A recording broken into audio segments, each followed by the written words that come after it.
Okay guys, ito namang settings na to, ito yung pangkaraniwan na na ginagamit ng mga vlogger or yung mga piling vlogger na katulad ko, di ba? Na Full HD, 1080p, 60 frame per second. Ito kasi, kaya ito yung ginagamit kasi usually ito yung yung pinakamadaling i-edit or i-upload sa mga social media. Kasi pagka masyado magpo 4K kaya wala naman, hindi naman kaya din ng internet ng mga nanonood dito sa Pilipinas.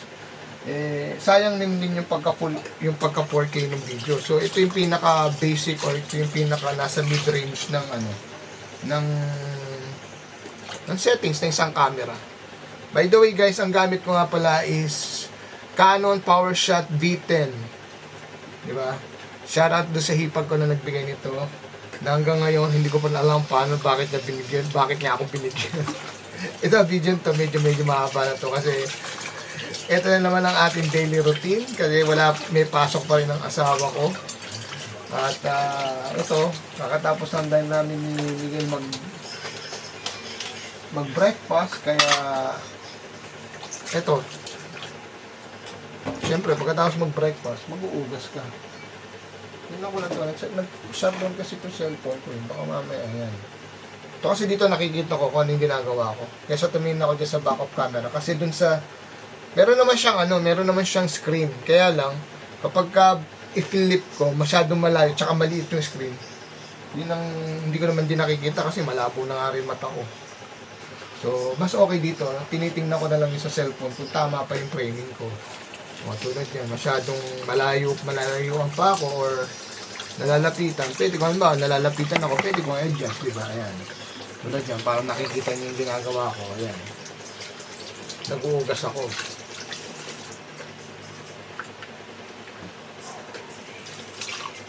Grabe ang hina pa rin ng tubig. Tingnan niyo yung tubig namin. Ang hina pa rin, nakakainis mag-ugas. Anyway, kesa naman sa walang tubig, di mas okay na to, di ba? Ako grabe, kahapon, hindi na nga ako nag-post, pahinga ako. Sabi ko kasi nga isang araw, medyo marami-raming benta. Thank you Papa G sa lahat ng blessings na binigay nyo. Tapos kahapon, hindi na ako nag-post. Kasi nga, gusto ko muna magpahinga, tsaka wala akong kasama dito.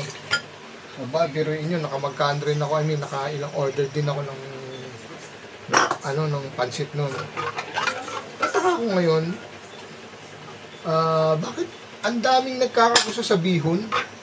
Halos lahat ng order ko ng bihon, halos lahat ng order ko, puro bihon ang binibili. Actually, nung isang araw, kailan ba yun? Sabado ba yun? O tama, Sabado. Yung marami akong benta, marami akong order. Actually, nakaano ko dun eh. Halos 5 kilo akong bihon nun eh. Kasi yung stock ko na 4 na kilo, naubos pa yun eh. Ay hindi, 3 kilo pala yung stock ko. Naubos pa yun. Tapos, nagpabili pa ako ng 2 kilo. So, almost 5 kilos yung naubos ko. Pero may natira pa mga 2 order pa yun. Pero hindi naman. Pero yun, ba't maraming nagkakagusto talaga sa bihon. Pero kung ako ang kakain ng pansit, mas gusto ko talaga canton eh. Mas okay sa akin ang canton, lalo na yung may sabaw. Sabagay, hindi naman pare-pareho talaga panlasa ng tao. Merong tulad niya sabi ng mga mga chef, mga cook, hindi lahat ng tao mapipis mo. Hindi lahat ng tao na pinagluluto mo ay magugustuhan ng luto mo. Diba? Kaya ang masarap na pagkain ay depende dun sa taong kumakain. Walang specific na sabihin na masarap. Meron at merong tao na kahit na anong galing mo magluto, kahit na ang karamihan kahit na ang karamihan na nakakatikim ng pagkain is nasa harapan, meron pa rin isa o mangilang-ilang hindi papasa yung luto mo sa kanya. Kaya ako, ang patbira ko na lang sa mga ganun,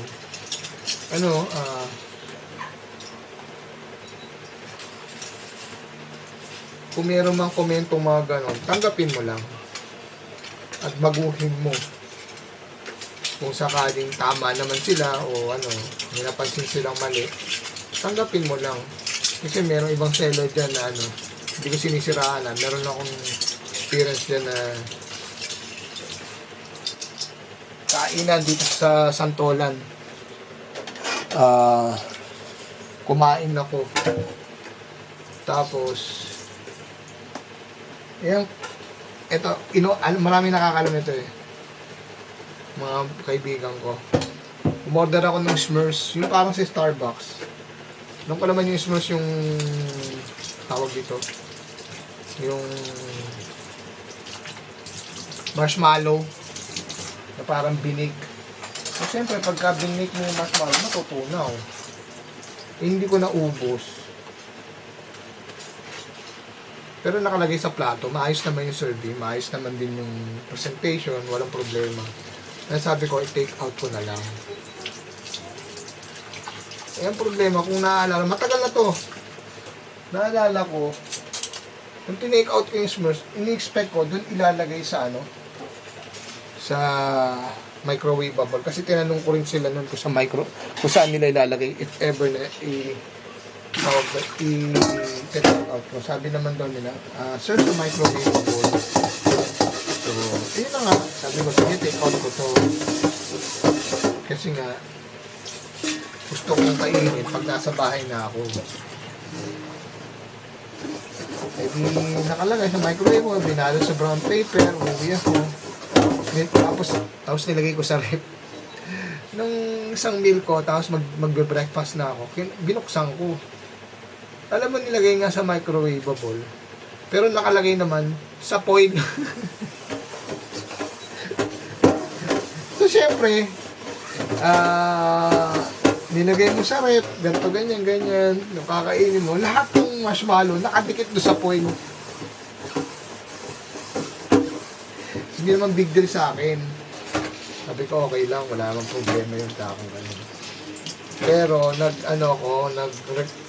sa recommendation page, kasi may FB page sila nag-recommend lang ako, hindi ako nang bash. Sabi ko, sana next time, inform niyo yung customer nyo kung saan nyo ilalagay yung mga pagkain para at least aware sila kung iuuwi pa o hindi na, kung bakit hindi naubos. Kasi, nung akin, yung pagkakita ko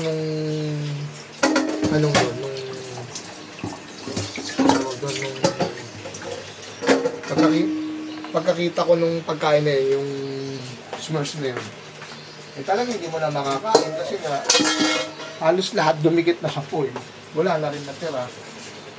Siyempre masyadong madikit yun kapag ang tawag dito,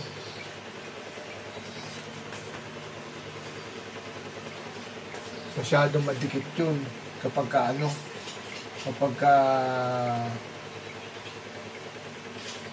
kinain mo na ulit. So yun nga nangyari. Ang mabigat dito, merong nung nag-recommend ako, merong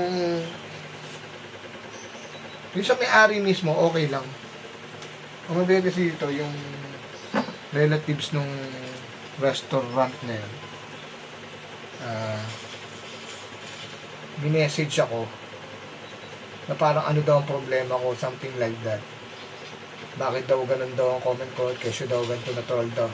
Ang sa akin lang, ang sinabi ko lang sa kanya, doon sa taong yun, na sana kung hindi kayo tumatanggap ng feedback, alisin nyo na lang yung feedback section dun sa FB page nyo.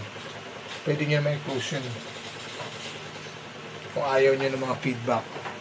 Kasi para sa akin, kaya ako gumawa ng FB page para ma-promote yung produkto mo.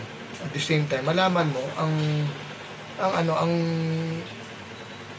ang thoughts ng mga naging customer mo na kung saan, kung anong experience nila sa food, service, sa quality, di ba? Ngayon, kung ayaw mo ng bad feedback, i-close mo. Huwag ka na mag-ganon. Iyon, nagkaroon kami diskusyon, tapos,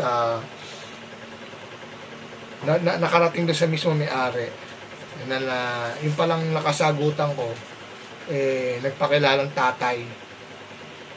Pero, yung may-ari mismo, sinabi sa akin na, yes, tatay namin, pero hindi namin basta yun, ganun. Tatay namin siya, pero wala po siyang kinalaman dito sa negosyo namin. Sabi ko, sige, okay lang, naiintindihan ko, ganun. Tapos yun, natapos na rin. Tapos sabi pa sa akin, pwede daw akong bumalik para mapalitan or maging maayos yung yung relationship between customer and the owner. Sabi ko, hindi naman yun ang habol ko. Kahit pa for free na lahat yung kakainin ko daw.